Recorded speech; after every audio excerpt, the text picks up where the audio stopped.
So what goes up must come down, and what is down eventually has to come up. So how well do we know the economic cycle and which sectors tend to perform well during which stages of those cycles? And so in today's video, we're going to talk about the 4 stages of the economic cycle and how different industries and sectors tended to perform as far as investment-wise during each of those. And let's get started.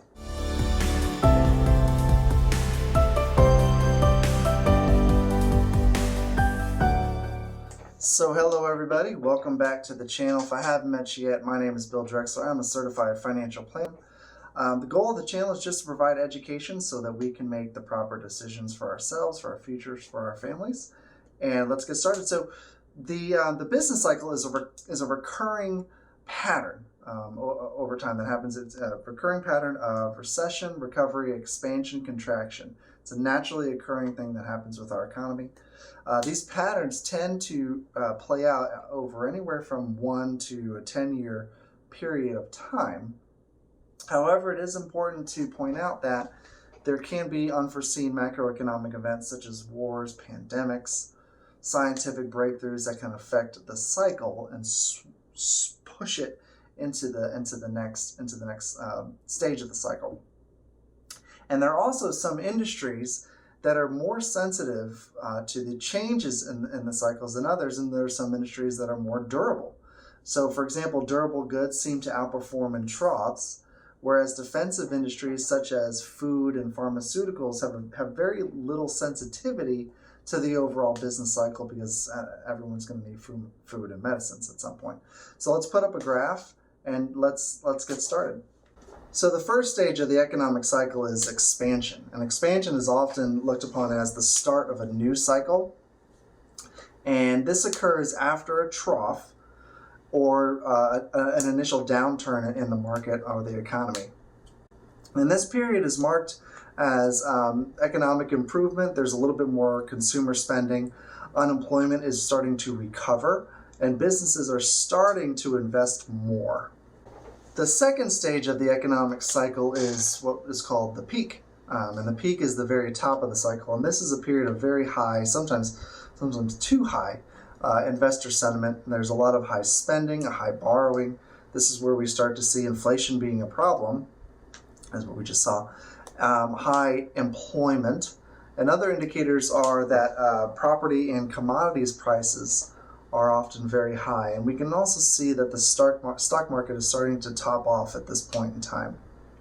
And as I mentioned before, this is where concern about inflation and high prices are coming in, and it's an indicator that the economy needs to be cooled off and slowed down just a little bit.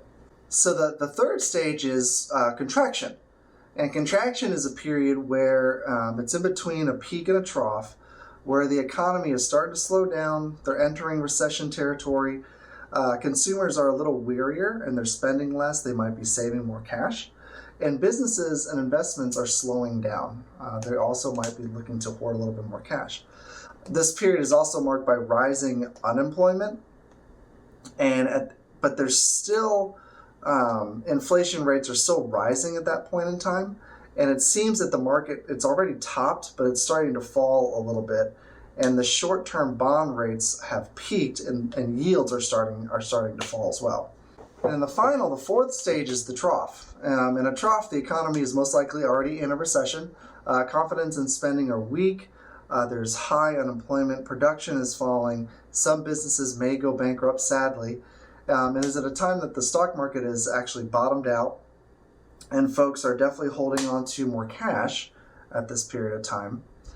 And also, commodities and real estate prices are very weak. So even though this is a pretty rough time, it is a good time to find bargains with all the prices being compressed.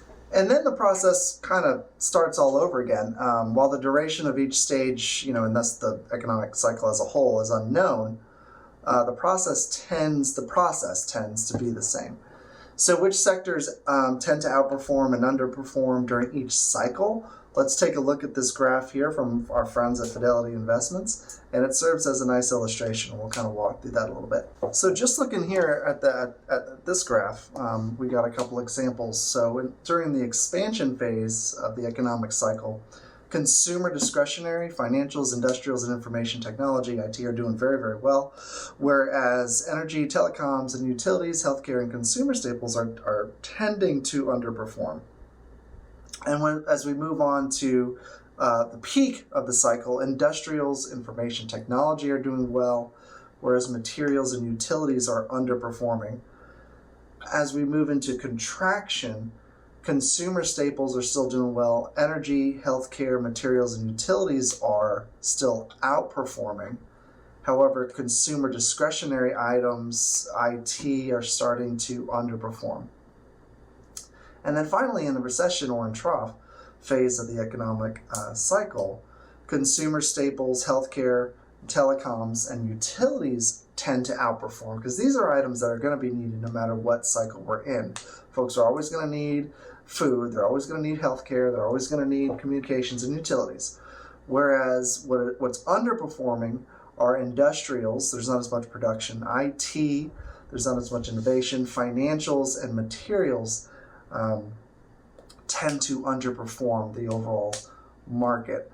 So I hope that this kind of illustrated, was a good introduction into the economic cycle, the 4 stages of the economic cycle. And I mean, as you can imagine, the true challenge here is timing each stage of the cycle and adjusting allocations accordingly. And while there are many different tools that are available and leading indicators to check, one can't simply predict that 100% with 100% certainty over time. So which is why having a well-diversified portfolio, not just in multiple sectors, but investment and tax types, tailored to your specific financial needs, risk tolerance, time horizon, that's a recipe for success. And I always like to say, it's always, the most important thing is time in the market, not necessarily timing the market. So stay diversified, keep investing, stay diligent, stay disciplined, and you'll find success. Hopefully this helped. And like, share, subscribe, and we'll see you in the next video. Remember to be good to yourself and be good to others. Thanks.